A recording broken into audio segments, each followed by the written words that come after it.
Hey guys, I am back with another What I Eat in a Day. I think this is the first one in a long time that I've actually had my hair and makeup done for a video. I didn't do it specifically for this video. I was out this morning. But as always, going to be showing you what I eat in a day. I have been doing intermittent fasting, so I start eating at 12 solely to keep my calories down. It's not like a time thing. Like, I try to reiterate this because I get questions sometimes. It's like, oh, at 8 p.m., you know, do carbs stick around in your body and blah, blah, blah. And I was like, I have no idea. Honestly, for me, it's all about just keeping your calories down, and I don't think eating at night is the problem for a lot of people. It's like eating dinner and then snacking a bunch is the problem. So that's why I start eating at 12. Lately, it's actually been really tough. I don't know what's been going on, but I have not been doing good. I haven't been tracking, I haven't been working out, and it's, you know, only my own doing, but I've just been having a lot of trouble balancing work and working out and eating well. And I've had this kind of like screw it mentality, which is really bad because I've lost like just over 20 pounds and I feel really, really good. But again, I'm still trying to teach myself how to eat better. And also I still have a little bit of weight that I want to lose, but at the same time, I feel good about where I'm at. So I feel like I'm gonna treat myself, which is totally fine. But when you start treating yourself every day, that's where I end up where I was prior to losing all this weight. So I'm really trying to get back on track.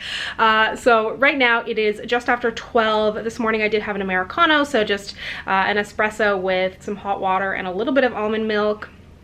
And I just had some cinnamon gum on my way home from where I just was. I find that helps to suppress my appetite a little bit. But now it is time for lunch, so I'll show you what I'm having. Very, very simple lunch. This is salmon here.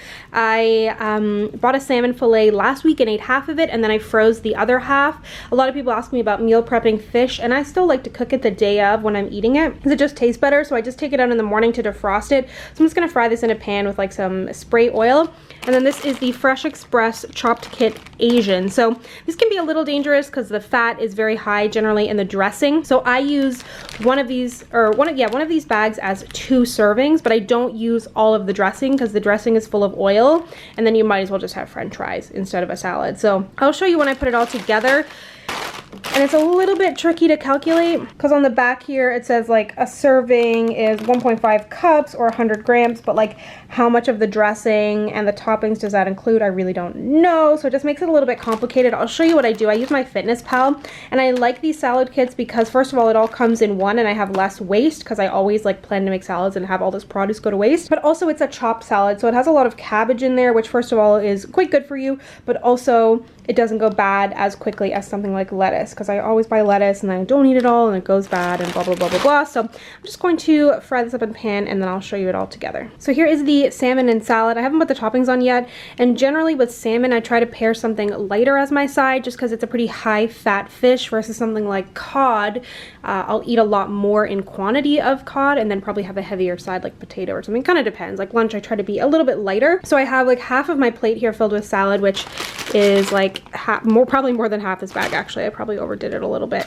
But you can see this is the dressing here. I'm gonna put less than a tablespoon of this on because this whole bag here could easily be like 1,000 calories or 500 calories or something, just because there's a ton of oil in there. And then I'm probably gonna put about a third. I kind of want to put half the bag on, but I'll probably do about a third just to keep things in moderation because like I said, it is a little bit tricky to calculate. But then again, when you think about all this veg here, it's basically like, you know, this is probably 50 calories here of vegetables. So you can also, if you want, put your salad dressing, like if you're really trying to keep it down, you can put your salad dressing in a little like side bowl and then dip your fork into the salad dressing and then dip your fork into the salad, if that makes sense. Then you really keep the dressing down, but just be careful with the amount of dressing that you put on because that's really can kind of screw up a salad. So yeah, there's the finished product. On the top it's like wontons and almonds. It also comes in like a Southwest one, which is really good too, but I think I like the Asian one the most. And then afterwards I'm gonna have some watermelon. I've mentioned this before, but trying to snack less on like processed snacks and snack more on fruits and vegetables. So now that it's starting to get warm outside finally, watermelon is back, and I always recommend if you buy a big fruit to just cut it up so that you have it there available. And for more high calorie things, I eat them in a smaller bowl, but then bigger things, or sorry, lower calorie things, I'll eat in a bigger bowl. Like I'm gonna eat a ton of watermelon because it's so low calorie, and just to kind of like fill me up and to satiate that kind of sweet craving that I've developed after every meal, which is just so unnecessary. But yeah, so I'm gonna have this, and this for my lunch. Okay, so it's time for a snack. I found these at Whole Foods. I don't have a Whole Foods near me, but I was kind of close to one recently and discovered these. They're called Spokes, and they are, what are they? Puffed potatoes, I guess is what they're calling them. These are in the dill pickle flavor, which are so good. I recently just bought the salt and pepper ones, which are not nearly as good. Dill pickle's amazing. Comes in a bunch of different flavors. In Canada, in addition to Whole Foods, I looked it up. It seems like well.ca is the other place to get it. Let me know if you've seen them in just like a regular grocery store. But when you look here, it's 40 calories a cup. So only 10 grams makes up a cup, which generally is like nothing. But because these are puffs and they're so light, like this is 20 grams here, so it's 80 calories, but that's nothing. A lot of the time, these kind of like replacement chip products are not that much better than chips. They might be lower fat, but not actually lower calorie. This is probably the best chip replacement that I've found in terms of flavor, calories. The only thing is it doesn't seem to be particularly readily available, but peanut-free, gluten-free, dairy-free, no soy, no eggs. And like I said, it does come in a bunch of different flavors. So really, really liking these. I'm gonna have these and then an orange. And then I started on dinner. It's gonna be chicken tacos. So in there, I have this, what is this called again? Walden Farms Honey Barbecue sauce. This is that like 0 calorie sauce brand. I got that on Low Carb Canada. Then some smoked paprika, cumin, garlic powder, and garlic and herb Mrs. Dash. We didn't have any chili powder, and then salt and pepper in there. So I'm gonna just put that in a Crockpot for like 4 hours, and then I'll shred it and I'll show you that for dinner. But this is snack time. Back with another kind of snack. I've actually been doing like a, I don't know if you'd call this like a mini charcuterie type plate for lunch a lot, but it'll have like more turkey meat, more vegetables, more crackers, but this is kind of a condensed version as a snack. So I really love this Good Thins brand for crackers. I've showed them before, but this is the type I've been into lately, which is the sea salt and pepper rice crackers.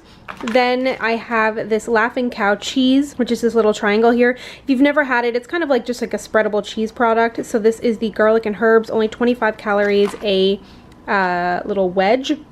Then this is just some salami, which obviously like that's not the healthiest, leanest, best meat to eat, but it's so very little of it and it's so good. So I'm gonna have some of that, and then I just have cut up a cucumber. I really like thin slices of cucumber on these crackers with this cheese. I think it's like, you know, people eat like cucumber and cream cheese sandwiches that are like fancy and royal. Maybe that's what they're up to, but either way, this is gonna be my little snack here for the late evening. So it's gotten extremely dark, but on the menu tonight, as I mentioned earlier, is chicken kind of tacos, I guess. So this is the chicken that I made from the crock pot earlier.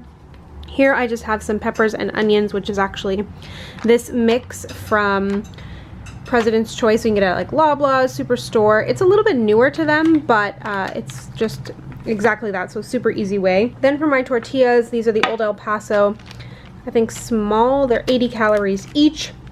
Gonna have cheese instead of Greek yogurt. Normally I do Greek yogurt, but tonight I'm gonna do cheese. That's my cat. This is light cheese in the old, so I always get the old because it's a little more flavorful, especially because I'm generally putting less cheese. And then I got a little bit lazy and bought pico de gallo. I would definitely recommend making it because then it'll be more or less 0 calorie. This has like an oil added in, which makes it a little more high calorie. It's still only going to be like under 50 calories for the serving that I'm having, but just kind of unnecessary. So anyways, I'm going to go ahead and assemble this and I'll show you the finished product. So I just put the vegetables on the side so I can have just the chicken and cheese and pico on the inside, and then I have leftover vegetables and chicken to make this throughout the week, which makes it easier. So then if you get busy or want to take something for a lunch or something, then you're kind of preparing yourself for success. That's when I kind of mess up the most, is when I don't have anything available that I want to eat, and that's kind of like on track. So this is dinner, and then to finish everything off, I'm gonna have these 2 mini Kit Kats. I think I ended my last What I Eat in a Day with mini Kit Kats, but on a bit of a Kit Kat kind of streak here. So that is what I'm ending the night with, and that is everything that I ate today. So that's it. As always, nothing particularly complicated, but just kind of trying to do portion control and keep things in control, which they have not been lately, which is fine. And it's not a matter of like, oh my god, I need to start again or anything like that. I feel like that kind of mindset can set you back if you feel like you're always messing up. It's just like, you know, tomorrow's a new day and you start over and you try to do better the next day. So I feel like today was a good day. The camera was on, so I'm always on my best behavior. Part of the reason why I filmed it. But anyways, if you'd like to connect with me, you can find me on Instagram, Twitter, and Facebook at SamanthaJaneYT, and I'll see you guys next time. Bye!